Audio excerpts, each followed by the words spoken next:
So, bilang isang farmer, at kung gusto mo magkaroon din ng farm, hindi naman kailangan malaki. Kahit maliit lang, kikita ka. Basta lang alam mo kung anong ilalagay mo. At the same time, alam mo kung paano siya i-market. At kung meron kang produce, dapat alam mo rin kung sa panahong mura ang gulay o panahong mura, alam mo kung paano siya i-value adding. So dapat bilang isang farmer at bilang isang mamshi, dapat ay maging sustainable, dapat yung kita ng farm sa ating pamilya.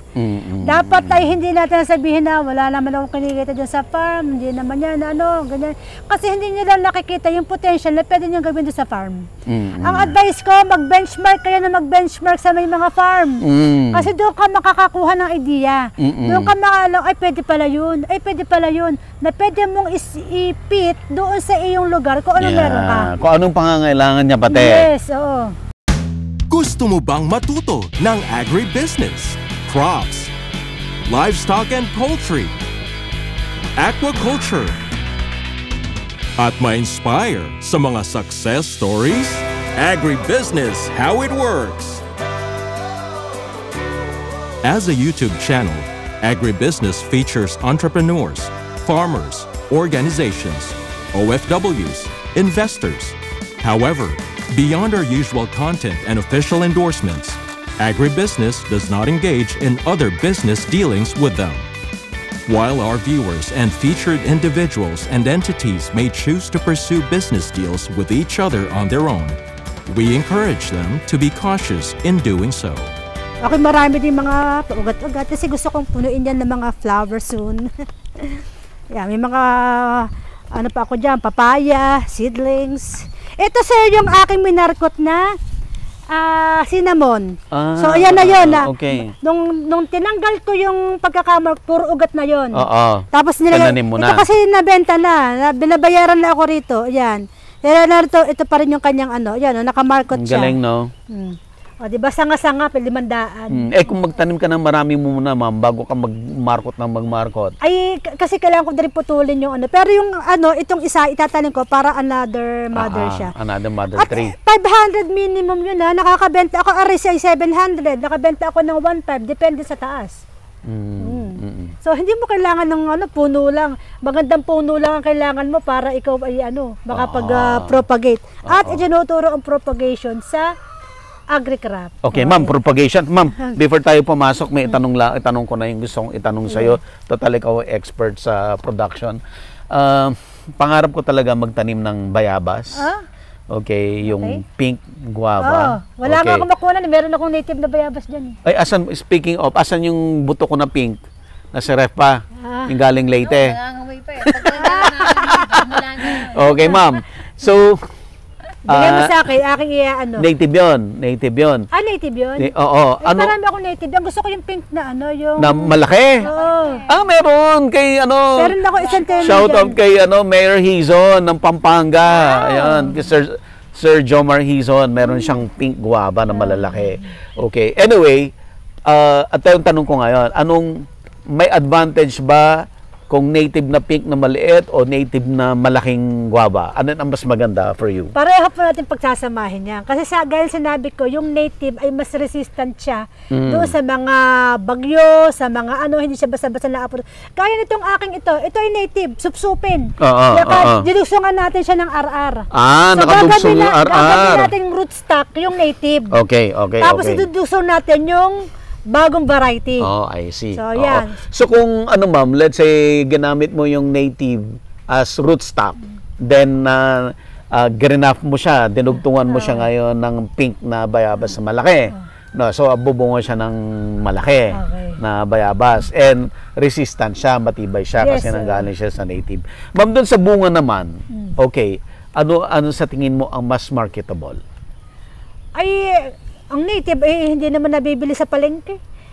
Di ba? Pero pagka yung mga ganyang kalalaking guava, galing ako ng Davao, 10 piso yung mga slice hanggang sa sarap na bayabas. Doon pa lang ang dami ng market So, mas marketable talaga yung kaya nga gagamitin natin, maggagamitan. Okay. Alin po mas mabilis mamunga, yung native o yung malalaking bayabas? Pagka kasi ginamit mo ng rootstock ng native, bubunga na kaagad yan. Pag native. Oh, kasi ginamit natin rootstock eh. Matanda na. Oo. So, ang gagamitin lang, kasi Pag dinugsong mo, ang dudugsong naman natin, yung nabunga na mango na, ano na, yung guava na yung nabunga rin. So, yan ay within a span of 1 year, 2 years, bubunga na yan. Ang bilis niyan. Pag may luma kang kasi ginamit natin guava. rootstock, yung ganyang kalalaking puno, ay nako, pag hindi naman suwak na suwak yan. Kaya masabi ko yung mga native ay huwag papatayin. Gagamitin natin yung kanilang mga rootstock. Bakit hindi ako mag-farm ng guava na native? Kaya nga. Yeah. Diba, Naku, baka unahan ako ng audience. Ay, idea. Yan yung tatawag natin Mentos moment. Ay, makakuha ko ng idea, gagawin ko yun. Okay, so punta tayo dito sa loob. Sa aking nursery, yan. So, ito. Ito mo tayo. This is my curry plant. So, yung nakita mo doon. Yes, the curry plant. Yan. So, may mga seedlings tayo. Wow. Yan, ang ating curry plant. Uy, tignan mo, tinanim mo yung dahon. Kasi nakita namin yung pinag-aaralan namin sa AgriCraft, nakita nila sa YouTube, tatry daw nila. Kasi nakapagpa-ugat sila eh. So, yung snake plants, pinagputol-putol namin yon, napaugat namin. Nabuhay? Buhay, oo, nakita. This one ay, ito yung ating... Ito yung magic fruit. Magic fruit, yan. Ito naman, malunggay from the seeds. Kasi meron tayong malunggay na cuttings. Okay. This one is durian. Oh, durian. Variegated oregano. Oh, may value yan, variegated oregano. Apo, ay pinadadami ko rin.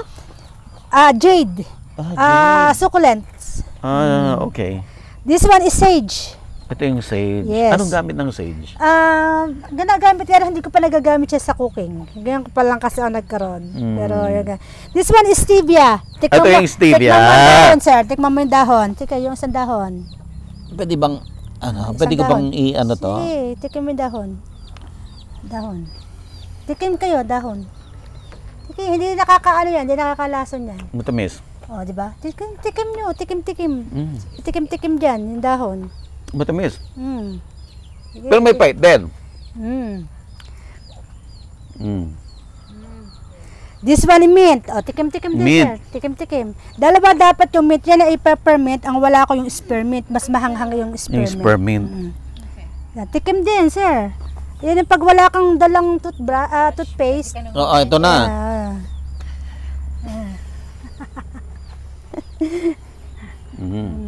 This one is Italian oregano. Gusto ko yan. Italian. Sige, lagi ako namamatayan yan. Yeah, cuttings lang yan, sir. Cuttings. Ayan. This one naman na itanglad. Lemongrass. Ayan. Tapos dito naman tayo sa kabila. Aloe vera. Meron tayong blue ternatea. Ito ay neem tree. Neem tree. Neem tree. Yan. This one is alibangbang. Gusto ko to eh. Alibangbang. Gusto ko yung... Gusto ko yan. Alam mo, pag ako By seeds yan, ma'am? Mahaba ang seeds niya gano'n, no? Pero isa lang nabuhay. This one is tarragon. No? Alam niyo na yung tarragon. This one yung root beer. Yan yung root beer. Malaki na. Root beer. Po kayo kahit may malalaki na. Opo. Kasi, kasi pag may dumarate, kagaya nyo, di ba? Bayan tayo mapapakita, mga ganyan.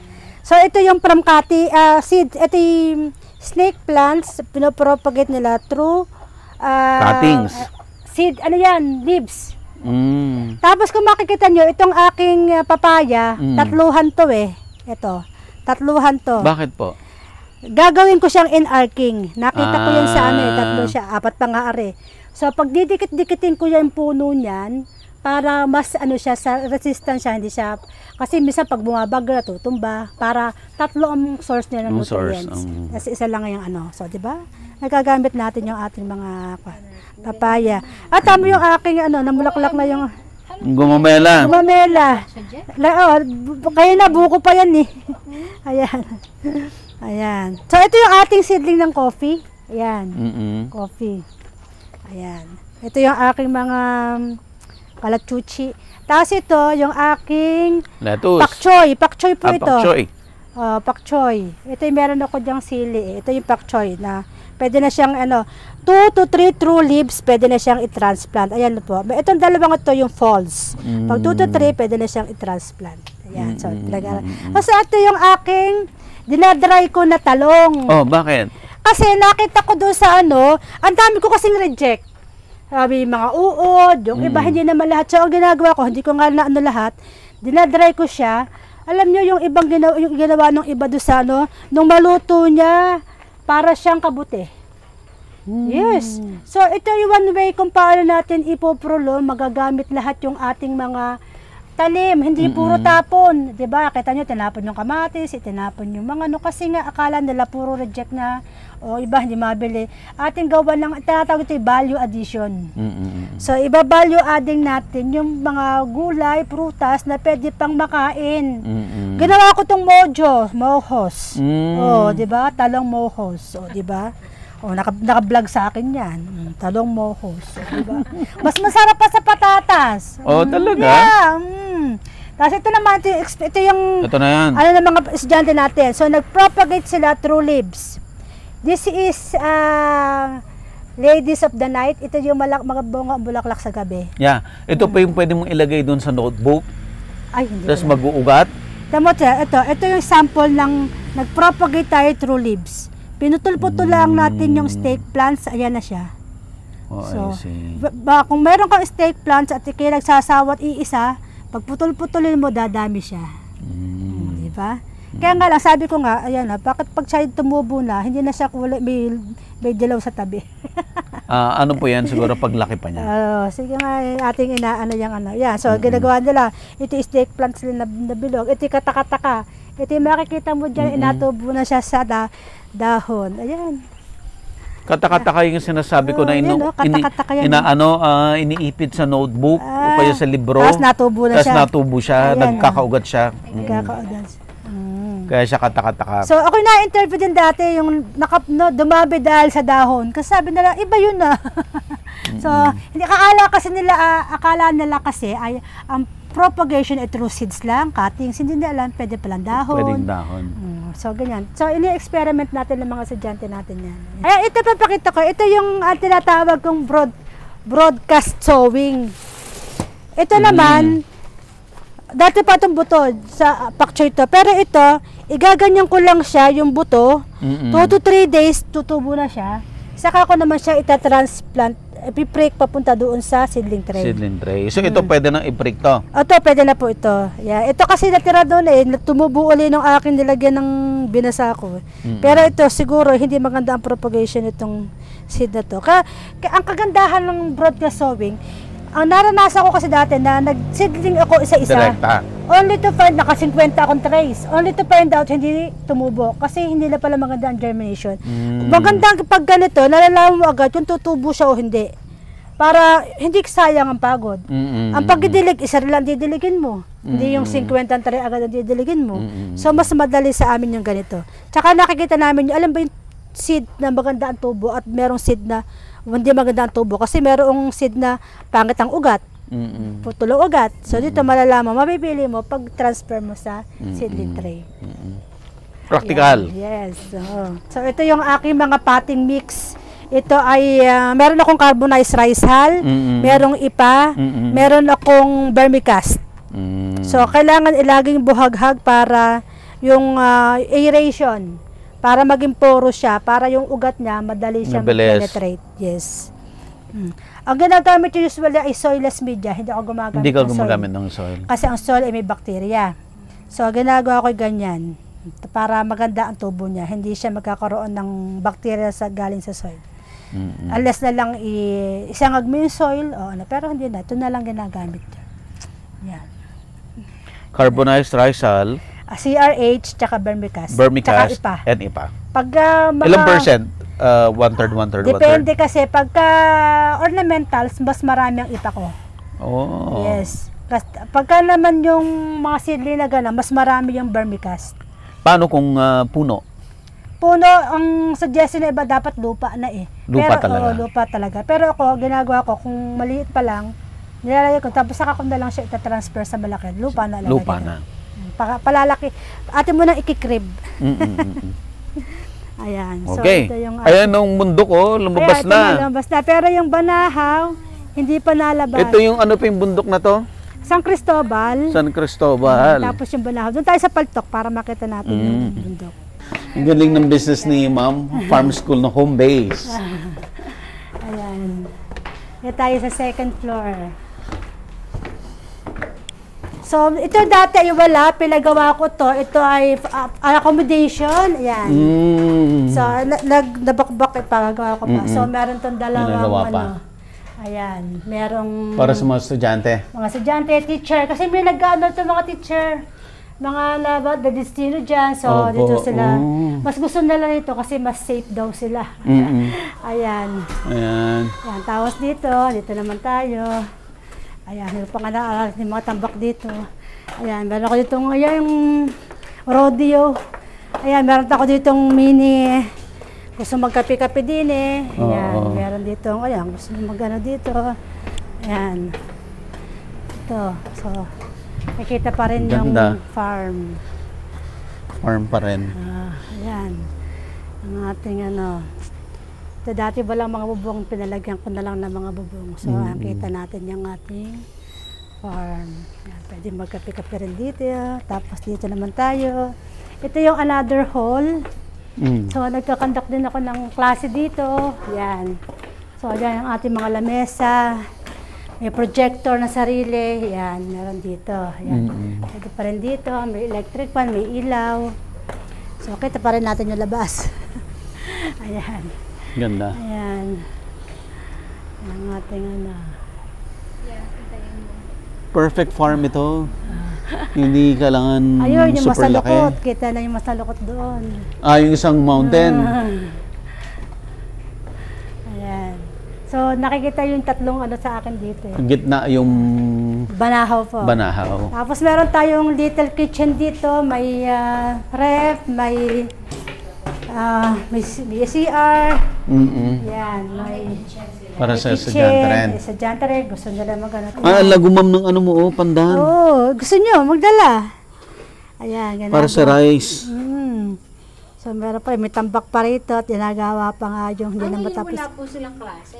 Ang natira na lang klase sa akin Saturday, Sunday. Wala pa ulit bagong dating na scholarship. Ganyan lang ma'am ang pagtatanim ng pandan? Ayun gusto lang niya, natutuluan ng tubig. Yun lang ang gusto niya? Oo. Yan kasi merong ano, yun yung tubo na galing doon sa labahan. Diretso dyan. Para lagi siyang basa. Medyo swamping gusto niya. Ay may daan ng tubig. Kaya ang dami na nga eh. Pandan ba yun? May pandan ako doon. Yung May malaki isa, na. oo. Ayun, aanak naman yun pagka ano. Yung akin nangka na merong passion fruit. Ayun. Ano yung passion fruit. Okay. Sige. So nakita na natin yung farm school. Farm school, ayan. Hindi pa lang nalilinis dito. Ito yung may gate kasi ako din. Itong may gate para yung mga aso, pagka dyan lahat, na sinasarahan na lang sila. Ito naman yung ating citronella. May citronella rin sa ma'am. Ito yung ating mosquito repellent. Oo. Yan. Tapos, papakita ko sa inyo yung aking ano, yung aking, yung aking ampalaya. Ito yung ampalaya mo. Yan yun. Ito yung parang Taiwan. Parang nonyo yan. Oo, parang nonyo. Pero yata ang tatak. Ayun sir, doon tayo sa kabila. Ito, para doon, kita doon. Kita doon. Ito yung white ampalaya, ma'am. White ampalaya. Ayan. Wow! Mag-harvest si sir ng white ampalaya. Kaganda. Ayan, no? Ayan. Wow. Okay, i-harvest mo na, sir. 1, 2. Parang mahirap Hindi po. Ayun. Ayan. So, nilagyan ko siya binag ko siya kasi akala ko tutusukin ng insekto. Hindi naman siya tinutusok. Kaya hindi ko na binag yung iba. So ito, walang ano to? Wala po. Wala siyang spray, wala siyang ano. Ali kami, pitisin mo yung isa. Are. Ma'am, paano pag-harvest nito? Putol, hindi, ganun mo lang ito. Ano mo lang. Ito, dito sa puno. Dito na sa... Ayan. Ma'am, nasa paanan na tayo ng bundok, Yes! no? Ganda. Ayan. Masarap yan. Hindi yan mapait. Pwede salad. Ito yung basil ko. Ayan. Yan. Pwedeng, ito, yung iba kasi tinalbusan ko na dito. Pwede ka dyan, tapos dito kami. Yan, para kita yung basic. Wow, Dito, daming basil. dito ka, sir. Picture kami ulit Gusto ni nyo ma'am. magdala ng Goakin Pesto. O ma'am, ganyan. Sabi yung mga manok, sama na sama sa atin yung manok. Ayan. Ganda ng farm. Hindi kailangan maging malaki, no, ma'am? No? Opo, kahit mas maganda kayo maliit lang para manageable. Manageable. Naiikutan mo. Kasi yung iba, paglaki ng farm, hindi naman nila kayang ikutan. Eh, mas maganda yung maliit lang. O, kita mo lahat. Paglabas. Ito nga paglabas namin, at kami sa farm, pagkatanghali, pasok na ulit sa bahay. Hindi malayo. Mga chicken mo, nakakalat lang. Kaya mo siya. Gusto ko nga sila. Ako kasi pag pupunta sa Cortijo, sa pag nag-a-access ako, may mga chicken na kasama ko sa loob ng room. Kaya katawa yung mga manok kong yan di ba? Oh, may kakawate. Oh, Hingi tayo. itong kakawate, vanilla lane ko yan. Tinamot na sa Ellen, puro vanilla. Oh. Ayun naman kakawate, paligo ng aso namin. Ayan, kuha kayo. Oo. Ayan. Ubus mo na ba yung kakawate? Ayan, kuha ka na. Dapat pala tayo may dalang itak. Ito ay arugula. Ayan, Kumakain ka ito yung arugula? arugulo ni ma'am. Ako ba kayo ng arugula? Sa picture. Yan. Yan ang See? Arugula. Ito po yung arugula. Yan. Ang sarap nito. Sa pizza. Oh, Kaya sa ako nagsusosol pizza. sa syalan minsan Nawila ako ng pizza tapos ay nilalagyan ko ng Kahit sa salad, masarap din to. Apo. Ating Mint, herb. Ayan. Yan. So Sir Marvin, ayan, yung bago kang pizzahan dito sa San Pablo City. Kung maghahanap ka ng arugula, andito lang si Ma'am Mags dito sa Encarnacion Farm. Dito lang po yan sa Ma'am, anong bayan to? Dolores? Dolores, katabi lang ng San Pablo. Tapos Ayan. ito, akalang pangat na yung dahon, pero ito yung amaranth. Ano naman po ang gamit niyan? Ito ay ginagamit sa munggo, sa sinigang. Okay. Kung gagawa ka ng pizza, pwede mo Parang itong gawin. spinach. Oo, spinach. Yung pizza na pwede mo yung gawin. Ang nga lang niya kasi tinutusok-tusok ng insekto. Pero okay lang naman siya. Okay lang. Oh. Yung spinach na mahal. Yung sa isili. Ito, yung Sili. alugbat, Ito saluyot. namang saluyot, pag nanalbusan mo yan, dadami yung sanga. Yan. Dadami yung sanga niyan. Magsasanga lang siya. Para hindi siya nabibigatan.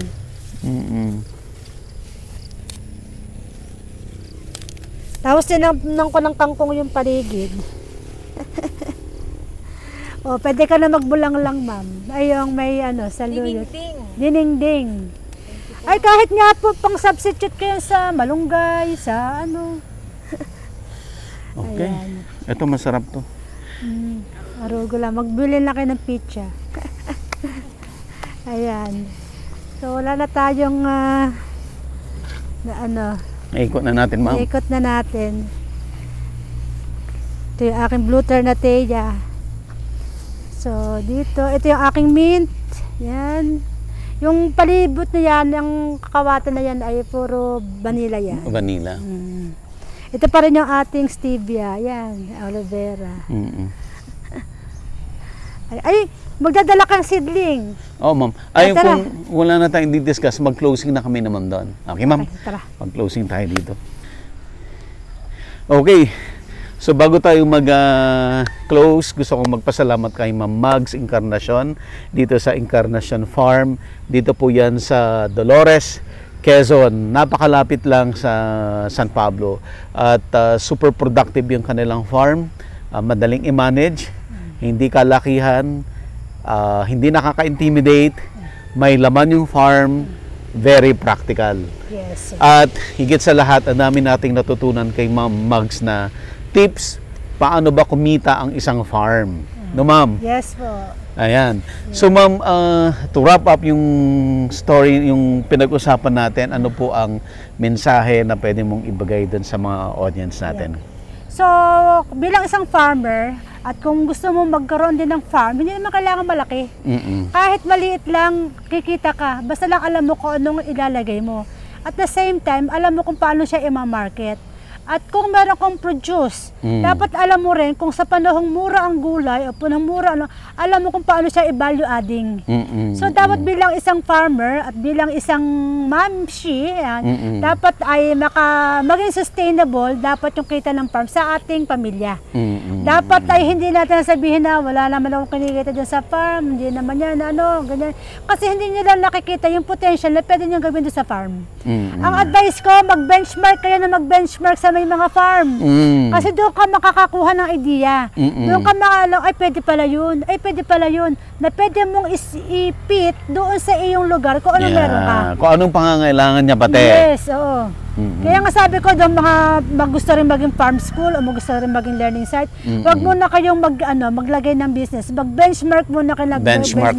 Kasi pag may nakita sa, ay gusto ko ilagay sa farm, lalagay. Bago pag ay gusto ko rin ilagay sa farm, alam mo muna kung anong gusto mo at anong swak o fit dun sa iyo. But yung pagiging farm school ay second step na yan. Una muna, farm muna. Gawin mo ng productive ang farm. So kahit na farm pa lang muna ang iniisip mo, benchmarking is the key. Yes. Para doon ka makakapulot ng ng mga ibang ideas. At kung ano yung practical, na kaya mong gawin. Na pwede sa'yo. Kasi maraming magagandang farm. Pwede ba sa'yo yun? Oo. Yun. So dapat ay i-fit mo doon sa iyo. Ma'am Mags. Yes po. Yung mga gustong mag-benchmark dito, pwede ka bang puntahan? Yes po. Kasi ang ako lang, sila mo na yung mag-message. Oo. Hindi pwedeng walk-in. Kasi busy si ma'am. Akala ba isa-surprise daw ako? Punta nito, wala ako. Kasi marami si ma'am pinupunta ng mga farm na siya yung nag-i-evaluate, yung mga farm school. Yes po. Dapat ay makikipag-ano mo. Kasi sabi ko nga, sige tama, wala akong ngayon. Kasi bukas meron na akong Ma'am, paano sila makikipag-coordinate sa iyo? May page ko, ang Incarnation Farm. Okay, sa page. Okay. Tapos ako din, meron akong page, yung Bags Ripas na sa Facebook. Okay. Huwag na po akong i-text kasi hindi na po uso ngayon ang load. Internet na kasi. Messenger na. Kaya yung mga nag-text sa akin, ako hindi ko kayo masasagot, tayo nalang mag-PM. Ayan, PM. Ayun. PM is the Para key. kasi nakikita ko rin yung profile. Yeah, tama. Para na-evaluate din. Hindi po pwedeng ikaw lang ang i-evaluate. Dapat ikaw din mismo i-evaluate mo rin sila. Yes. Ayan. May nagpe-predict mo sa akin, nakalakang profile. Sabi ko, hindi ko nga ito natanggapin. Hindi ko ma-search. Yes, so importante dapat yan. alam mo rin kung gusto mo ng credible na farm na puntahan, dapat credible ka rin. Yes. Di ba, ma'am? Malay mo, budol siya. Baka mamaya, iba pala yung intention. Hindi naman tayo nag-alak, kaya lang siyempre sa panahon ngayon. Yes. Okay. Tsaka ako lang po very accommodating. Very willing po ako, lalo kung learning site, tungkol sa learning site. Wala pong problema. Ako po yung open book. At kung yung gusto yung matikman ang ginataang tilapia na lasang sarsi, napakasarap, ma'am. Sabi ko nga kay ma'am, ang pagkain ni ma'am ay pang restaurant. Yes, pang fine yan. Pang fine dining na pitas-pitas lang dito sa kanyang farm. Farm to plate. Yan. Farm to plate. Yan. Plat to plate pala. Plat to plate. Yung aking ano. Plat to plate. To plate. Yan. So, dapat ma'am, thank you so much po sa accommodate sa amin. Yes, po. Sa inyong farm. Yes po. Ayan. So, yan ma'am, thank you so much talaga. So, nice farming everyone. Enjoy. Ay, yung YouTube mo ma'am, ano yung YouTube mo? May YouTube ako, Mags Ripas pa rin. Ang Facebook ko, Mags Ripas. Ang YouTube ko, Mags Ripas. Ang IG ko, Ripas Mags. Basta Mags Ripas lang hanapin nyo. May LinkedIn ako, may TikTok, may lahat na. Meron po. Kasi sa farming and when you're in business, dapat yung platform, gagamitin nyo yung platform at your business, at your advantage. Hindi yung puro marites lang alam. Kagaya ng in-explain ni ma'am kanina na kailangan nagtatanim ka pa lang, mina-market mo na yung produkto. Yun po dapat, para masiguro mo na may market talaga. At nasagot ni ma'am yung aking planong negosyo. Bayabas. Oo, mukhang magtatanim na ako ng native bayabas talaga. Yes, maganda yan. Yes po. Okay. Thank you so much, ma'am. Thank you po. Salamat po. Thank you rin sa pagbisita. May planting distances ba yung mga yan pag bayabas? Wala na, no? Hindi naman. Siguro isang di pa lang. Pwede na. Pwede na yan. So, pwede mong daanin sa pruning yan para hindi lumaki. Kahit na native. Pruning lang yan. Kahit native siya, ma'am, no? Kahit native nga ako din. Ang tagal-tagal na, hindi naman ano rin. Okay. Okay, sige. Thank you. Ma'am, Po. meron din akong ano sa'yo. T-shirt ng agribusiness. Pwede ba isuot para Opo. Ano pong size ninyo? Medium. Ito po yan. Kasi malilit lang yung sizes namin. Okay, sige. Ayan, itong t-shirt po na to ay galing sa Transfer It. No? Isa sa sponsor natin dun sa nakaraan na Grand Meet and Greet ng Agribusiness How It Saan Works. kayo nag-meet and greet? Doon po sa Quezon City. Pagka meron kayo sa invite nyo. Ay, opo. Kaya tago muna natin yung etiketa. Ayan. Di ba? Ayan, nice, ma'am. Ayan, pwede mong ilabas yung Pwede kuwan ilabas mo. para kunwari may collar. Di ba? Di ba? Ayan. Ayan. Ayan. Thank you so much, ma'am. Again, Transfer It. Thank you so much. Sa'yo nga yan. Sa. Okay na, ma'am. Ay, isa ka. Ito na po yung isa. Di-display natin. Ay, tatanin mo. Hindi, di-display mo sa bahay ito. Display mo sa bahay. Parehas lang sila, no? Oo. Deep. Ang ganda, deep. Heliconia. California. Ako doon ang maganda. Malaking glass dapat yan, me. Nako, hindi pwede dyan yung maliit na Cylinder. glass. Agribusiness merch is now available on Shopee and Lazada. Agribusiness, how it works. Instruct, inspire, succeed.